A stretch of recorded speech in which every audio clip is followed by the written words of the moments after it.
दोस्तों, waste Asia war में लगातार एस्केलेशन हो रहा है। मिलिट्री साइट्स, सिविलियन इंफ्रास्ट्रक्चर के बाद अब दोनों साइट्स एक दूसरे की न्यूक्लियर साइट्स को भी अटैक कर रहे हैं। पहले अमेरिका और इजराइल ने ईरान की मेन न्यूक्लियर फैसिलिटी नतान्ज के ऊपर एयर स्ट्राइक्स की, इस पर अटैक किया। इस फैसिलिटी का ज़्यादातर हिस्सा अंडरग्राउंड है। ईरान ने इसे 40-50 मीटर डीप बिल्ड किया है ताकि इसे अटैक से बचाया जा सके। ईरान इस न्यूक्लियर फैसिलिटी में यूरेनियम को प्रोसेस करके न्यूक्लियर फ्यूल में बदलता है। यहाँ पर हज़ारों सेंट्रीफ्यूजेस में यूरेनियम गैस को स्पिन किया जाता है उसकी प्योरिटी को बढ़ाने के लिए। इसी नतान्ज न्यूक्लियर फैसिलिटी को अमेरिका और इजराइल ने अटैक किया है। इस हमले में बिल्डिंग और एंट्रेंसेस डैमेज हुए हैं। राहत की बात है कि अभी तक किसी भी रेडिएशन लीक की खबर नहीं आई है। इंटरनेशनल एटॉमिक एनर्जी एजेंसी, जो कि न्यूक्लियर वॉचडॉग है, वो सिचुएशन को मॉनिटर कर रही है। देखिए, अभी तो इमीडिएटली कोई डिजास्टर नहीं हुआ है, लेकिन जब भी किसी न्यूक्लियर साइट के ऊपर अटैक होता है तो रेडिएशन लीक का खतरा बहुत ज़्यादा बढ़ सकता है, जिससे एक रीजनल या फिर इवन ग्लोबल लेवल का डिजास्टर ट्रिगर हो सकता है। क्योंकि न्यूक्लियर साइट्स में रेडियो एक्टिव सब्सटेंसेस होते हैं, जैसे कि यूरेनियम।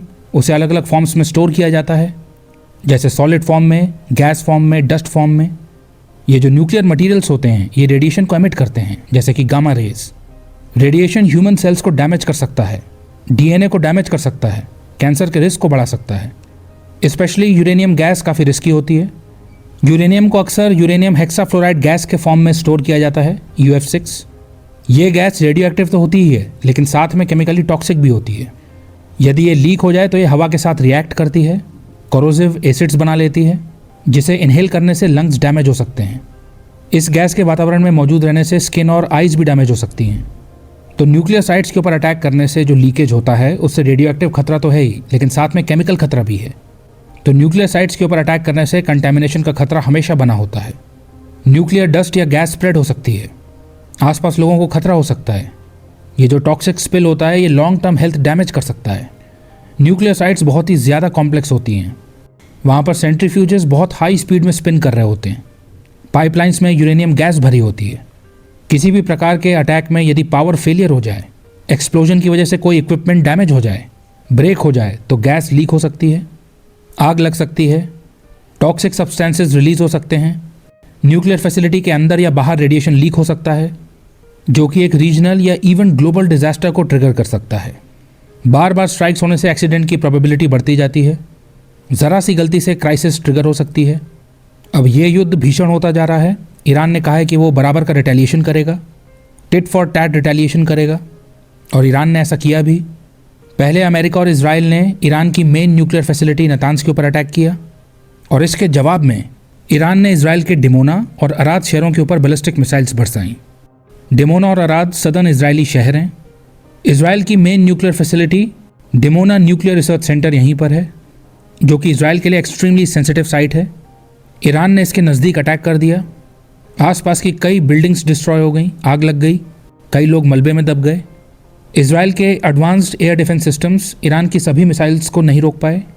एक मिसाइल तो न्यूक्लियर फैसिलिटी के एकदम नज़दीक जाकर गिरी। तो दोस्तों, अब जो इस युद्ध में न्यूक्लियर एंगल आ गया है, इससे ग्लोबल फियर जनरेट हो गया है। अब दोनों देश न्यूक्लियर सेंसिटिव जोन्स को भी नहीं बख्श रहे हैं। सोचिए, एक भी मिसाइल ने इंटेंशनली या एक्सीडेंटली न्यूक्लियर साइट को हिट कर दिया तो ग्लोबल डिजास्टर हो सकता है। शुरुआत इजराइल और अमेरिका ने की, इसके बाद ईरान ने रिटेलिएट किया, और अब एस्केलेशन हो रहा है। Iran clear cut message send कर रहा है कि आप हमारी न्यूक्लियर साइट पर अटैक करेंगे तो हम आपकी न्यूक्लियर साइट पर अटैक करेंगे। इस तरह से ईरान अमेरिका और इजराइल के ऊपर साइकोलॉजिकल प्रेशर बना रहा है। इससे न्यूक्लियर एस्केलेशन का रिस्क रियल हो चुका है। दोनों में से कोई भी साइड पीछे हटने के लिए तैयार नहीं है। इजराइल का कहना है कि वो अपने मिलिट्री ऑपरेशंस को जारी रखेगा, और ईरान का कहना है कि वो खुद को डिफेंड करेगा, हर एक अटैक का जवाब देगा। तो दोस्तों, दिन प्रतिदिन हम एक न्यूक्लियर एक्सीडेंट या एक वाइडर वॉर के नज़दीक जाते जा रहे हैं। इस समय पर वेस्ट एशिया वॉर बहुत ही रिस्की जोन में एंटर कर चुका है। इस समय पर यदि बेटर सेंस प्रिवेल नहीं करता है, इंटरनेशनल इंटरवेंशन नहीं होता है, पीस मीडिएट नहीं करवाई जाती है, तो एक न्यूक्लियर डिजास्टर हो सकता है। क्योंकि ये जो युद्ध है ये अब मैसेजिंग के बारे में बन गया है। ईरान ये बताना चाह रहा है कि हम आपके सबसे सेंसिटिव एसेट्स के नज़दीक पहुंच सकते हैं, इवन लॉन्ग रेंज अटैक कर सकते हैं। और अमेरिका और इजराइल किसी भी तरीके से कमज़ोर नहीं दिखना चाह रहे हैं, पीछे नहीं हटना चाह रहे हैं। तो अब ये लड़ाई जीतने के बारे में नहीं है, अब ये लड़ाई न हारने के बारे में है, मजबूत दिखने के बारे में है। इसलिए ये लड़ाई डेंजरस हो चुकी है।